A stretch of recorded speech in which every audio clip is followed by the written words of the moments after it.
പെണ്ണാണ്, ഇത് പെൺകുട്ടിയാണ്. ആരും ഇനി ഇതിനെ ആണാക്കാൻ ശ്രമിക്കണ്ട കേട്ടോ.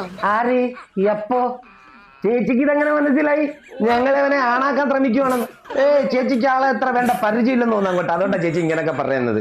സത്യം പറയല്ല ചേച്ചി, ഇവനെ ഇന്നലെ ഞാൻ കണ്ടതാ.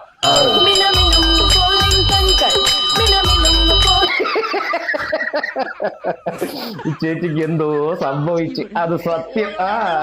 പെണ്ണിന്റെ എല്ലാ അങ്കലാവണ്യവും ഉണ്ട്. ആ പെണ്ണിന്റെ ഏതെങ്കലാവണ്യോ എനിക്കുള്ളത്? ആ ഇരിക്കുന്ന 2 സിൽക്കോണോ, അതിൽ നിന്ന് ചേച്ചിക്ക് ഒരു തുള്ളി പാലെടുത്ത് തരാവോ? ഇല്ലെങ്കിൽ ഒരു ഗർഭാത്രം അവന്റെ ശരീരത്തിൽ നിന്ന് എടുത്ത് തരാവോ? ഇല്ലെങ്കിൽ അതും പോട്ടെ ഡൗൺ. അത് വേണ്ട, അത് ഞങ്ങൾ വിട്ടു തരത്തില്ല. അതിപ്പോഴും ഞങ്ങൾക്ക് മണിനാഥമാണ്, അതൊരിക്കലും മാറാതെ ഇവിടെ ഞങ്ങൾ കൈമാറത്തില്ല. പിന്നെ ചേച്ചി എടുത്ത് വന്നപ്പം ആ പഴക്കൊല എന്തോ ഇട്ട് നല്ല രീതി വട്ടി വരിഞ്ഞിങ്ങനെ വെച്ചോണ്ടാ ചേച്ചിക്ക് ആ സാധനം പിടികിട്ടാതെ പോയത്. പോട്ടെ, ചേച്ചിക്ക് നമുക്കറിയാം ചേച്ചിക്ക് പ്രായമൊക്കെ ചെന്നെന്ന്. പിന്നെ കാല് വഴിയേ ഇങ്ങനെ ഒഴിച്ചു നടക്കുക അല്ല.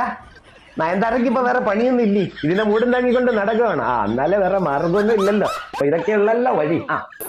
എന്റെ അങ്ങാരെ ഇല്ലെങ്കിൽ തന്നെ ഈ കുട്ടിയാകും. അയ്യോ അങ്ങനെ പറയുന്നത്, ചേച്ചിയുടെ അംഗീകാരം കിട്ടാൻ വേണ്ടി തന്നെയാണ് ഈ കേരളത്തിന്റെ അങ്ങേയറ്റം മുതൽ ഇങ്ങേയറ്റം വരെ ആ 2 മണിക്കിലൊക്കെ കൂടെ കടന്ന് പെടാപ്പാട് വിട്ടത്.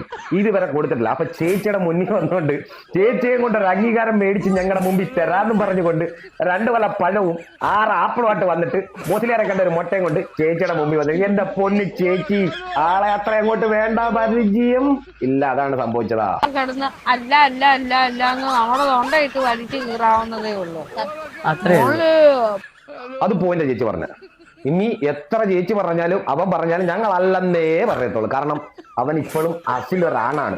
ഏതോ ഒരു ഹോസ്പിറ്റലിൽ പോയിട്ട് ചിരട്ടയെടുത്ത് മാറ്റിട്ട് 2 സിൽക്കോൺ ആക്കി ചേച്ചി അങ്ങോട്ട് തിരിഞ്ഞ് വെച്ചിട്ട് ഒരു പെണ്ണാണെന്ന് പറഞ്ഞാൽ അംഗീകരിക്കാൻ ബുദ്ധിമുട്ടുണ്ട് ചേച്ചി. തീരെ അംഗീകരിക്കാൻ പറ്റത്തില്ല. അത് എവിടുത്തെ ന്യായം നടക്കും? പറ്റില്ല ചേച്ചി, പറ്റില്ല.